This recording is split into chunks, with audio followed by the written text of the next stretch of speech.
دنیا جب سے وجود میں آئی ہے، انسانی زندگی کی بقا کے لیے پانی کی اہمیت ہمیشہ سے مسلم رہی ہے۔ جہاں کہیں بھی پانی کسی بھی صورت میں دستیاب تھا، وہاں انسانی آبادی کے آثار ملتے ہیں، چاہے وہ دریا کی صورت میں ہو، کسی کنویں، چشمے یا برساتی نالے کی صورت میں، کیونکہ انسانی خوراک کے لیے پیدا ہونے والی زیادہ تر اشیاء پانی ہی کی مرہون منت ہیں۔ آج ہم آپ کو ایک ایسے چشمے اور اس پر قائم مسجد کی کہانی سناتے ہیں کہ جس کا فیض اب بھی جاری و ساری ہے۔ ایبٹ آباد شہر کا علاقہ اورش یا رش، جہاں تقریباً 200 سال پہلے تک ایک بڑی جھیل تھی، لیکن اس کے کناروں پر آبادی موجود تھی۔ جھیل خشک ہونے کے بعد میجر جیمز ایبٹ نے یہاں فوجی چھاؤنی قائم کی، جسے بعد میں ایبٹ آباد کا نام دیا گیا۔ ایبٹ آباد کے تاریخی قصبے نواں شہر میں چونا کاری کے مقام پر پانی کا ایک بڑا قدرتی چشمہ تھا، جس سے مقامی آبادی نہ صرف پینے کے لیے صاف پانی حاصل کرتی، بلکہ یہ پانی زراعت کے لیے بھی استعمال ہوتا تھا۔ مقدار میں یہ پانی اتنا زیادہ تھا کہ اس پر کئی پن چکیاں قائم تھیں، اور آگے جا کر یہ پانی برساتی نالے جب میں شامل ہو جاتا، جس پر تکیہ کے مقام پر کئی اور پن چکیاں تھیں، جس سے حاصل ہونے والا آٹا مقامی ضرورت پوری کرنے کے بعد سری نگر بھیج دیا جاتا۔ چوناکاری کے مقام پر موجود اس چشمے سے مسلمان اور ہندو دونوں فائدہ حاصل کرتے تھے۔ یہاں بسنے والے ہندو گو کے تعداد میں کم تھے، مگر مالی طور پر خاصے مستحکم تھے، اور ان کی سرپرستی یہاں کے ایک ہندو رئیس بابو اشیر داس کرتے تھے، جو کہ اعزازی میجسٹریٹ بھی تھے۔ دونوں اقوام کی خواہش تھی کہ اس چشمے پر ان کی عبادت گاہ تعمیر ہو۔ اس سلسلے میں ہندوؤں کا ایک نمائندہ وفد اس وقت کے انگریز جج کے پاس گیا اور یہاں مندر کی تعمیر کی خواہش کا اظہار کیا۔ اسی طرح مسلمانوں کا بھی ایک وفد اس جج سے ملا اور اس چشمے پر مسجد کی تعمیر کی اجازت مانگی۔ یہ سلسلہ جاری رہا، اور انگریز جج کسی بھی قوم کے حق میں فیصلہ دینے سے قبل خود موقع دیکھنا چاہتا تھا۔ بالآخر ایک دن اس نے اپنے ایک ماتحت افسر سے کہا کہ کل میں خود چوناکاری جاؤں گا اور حالات دیکھ کر فیصلہ کروں گا۔ وہ آفیسر چونکہ مسلمان تھے، تو انہوں نے اپنے مسلمان بھائیوں کو بتا دیا کہ کل انگریز جج موقع دیکھنے آئے گا۔ اس خبر کے ملتے ہی مقامی اور قریبی آبادیوں کے مسلمانوں نے ایک خفیہ اجلاس کیا، اور اس میں فیصلہ ہوا کہ آج رات ہی یہاں ایک مسجد تعمیر کر دی جائے، اور پھر ایسا ہی ہوا۔ راتوں رات الیاسی مسجد کی کچی عمارت کھڑی کر دی گئی۔ صبح جب انگریز جج آیا تو اس نے دیکھا کہ نہ صرف یہاں مسجد موجود ہے، بلکہ کچھ بچے اس میں دینی تعلیم بھی حاصل کر رہے ہیں، تو اس نے مسجد کے حق میں فیصلہ دے دیا۔ اس طرح 1933 میں الیاسی مسجد کی تعمیر شروع ہو گئی۔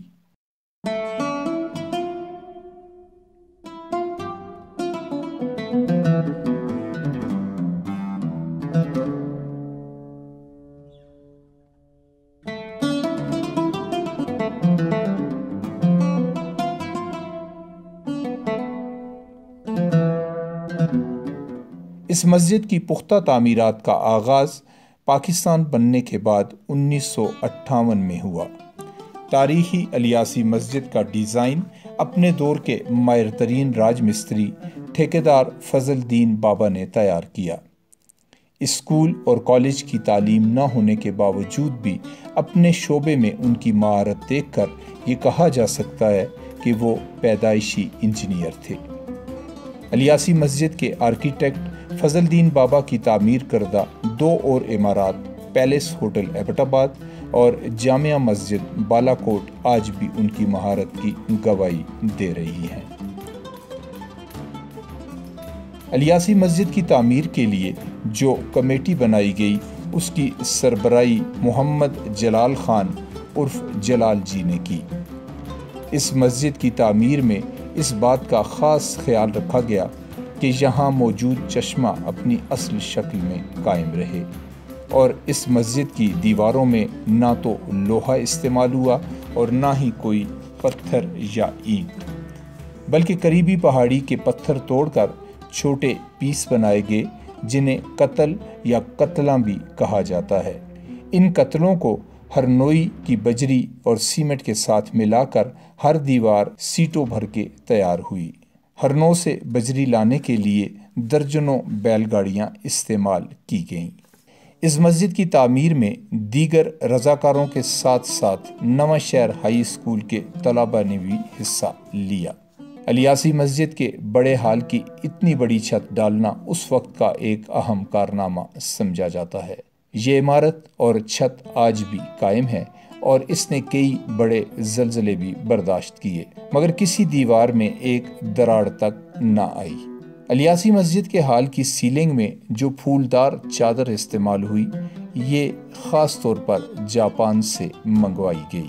الیاسی مسجد کے اندر خطاطی کا اعزاز نواں شہر کی ہی ایک بزرگ شخصیت عبداللہ خان موسیٰ کو حاصل ہے۔ انہوں نے عربی اور فارسی زبان میں آیات قرآنی اور اشعار لکھے، جن کی مدد سے بابا فضل الدین نے فرمے تیار کیے، اور یہ خطاطی آج بھی ان بزرگوں کی مہارت کی گواہی دے رہی ہے۔ الیاسی مسجد کے پہلے باقاعدہ خطیب مولانا عصمت اللہ جی تھے۔ اس مسجد کے اندر موجود چشمے کے بارے میں مختلف باتیں مشہور ہیں، جن میں ایک یہ بھی ہے کہ اس چشمے سے نکلنے والا پانی کاغان اور ناران کے پہاڑوں پر موجود گلیشیئر سے مختلف زمینی رگوں کے ذریعے یہاں تک پہنچتا ہے۔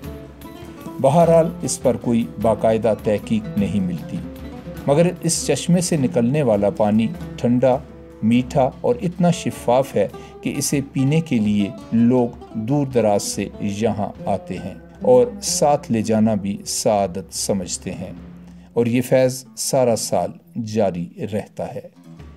الیاسی مسجد کی آج جو شکل ہے وہ معمولی تبدیلیوں کے ساتھ وہی ہے جو ابتدا میں ڈیزائن ہوئی تھی۔ اس کا وسیع اور خوبصورت ہال، برآمدہ اور کشادہ سین ہزاروں نمازیوں کے لیے کافی ہے۔ الیاسی مسجد کے بلند و بالا مینار ایبٹ آباد شہر اور گرد و نواح کے پہاڑوں سے واضح نظر آتے ہیں، جو اس مسجد کی شان و شوکت بیان کرتے ہیں۔ الیاسی مسجد ایک پہاڑی کے دامن میں ہے اور اس کی وجہ سے اس کی خوبصورتی کو چار چاند لگ گئے ہیں۔ الیاسی مسجد اب ایک پکنک پوائنٹ کی شکل اختیار کر چکی ہے، جس سے اس کی بے حرمتی ہوتی بھی نظر آتی ہے۔ الیاسی مسجد کی مقامی کمیٹی کے لوگ سیاحوں کو مسجد کے احترام کا درس دیتے نظر آتے ہیں، مگر باقاعدہ سیکیورٹی نہ ہونے کی وجہ سے مسائل بڑھتے ہی جا رہے ہیں۔ الیاسی مسجد کے ساتھ موجود پکوڑوں کی کئی دکانیں بھی بن چکی ہیں، جن کا ذائقہ اب خاصا مشہور ہے۔ یہاں آنے والے سیاح ان پکوڑوں سے لطف اندوز ہوتے ہیں۔ چشمے کے تازہ پانی کے استعمال سے یہ پکوڑے جلدی ہضم بھی ہو جاتے ہیں۔ اس کاروبار سے اب سینکڑوں لوگوں کا روزگار وابستہ ہے۔ الیاسی مسجد کے ساتھ ایک مدرسہ 1965 میں قائم کیا گیا، جو دینی علوم کی ایک مستند درس کا مانا جاتا ہے۔ اس مدرسے میں مقامی بچوں کے ساتھ ساتھ دیگر شہروں سے بچے بھی حصول تعلیم کے لیے آتے ہیں، جن کے لیے قیام و طعام کی سہولت موجود ہے۔ الیاسی مسجد کو مقامی دیندار افراد کی ایک کمیٹی چلا رہی ہے ان دنوں، جس کی سربراہی خرم خان کے پاس ہے۔ مسجد کے تمام اخراجات مقامی لوگ خود برداشت کرتے ہیں۔ مسجد کے اندر کا ماحول عبادت کے لیے بہت ہی اچھا اور قابل تعریف ہے۔ صفائی بھی مثالی نظر آتی ہے۔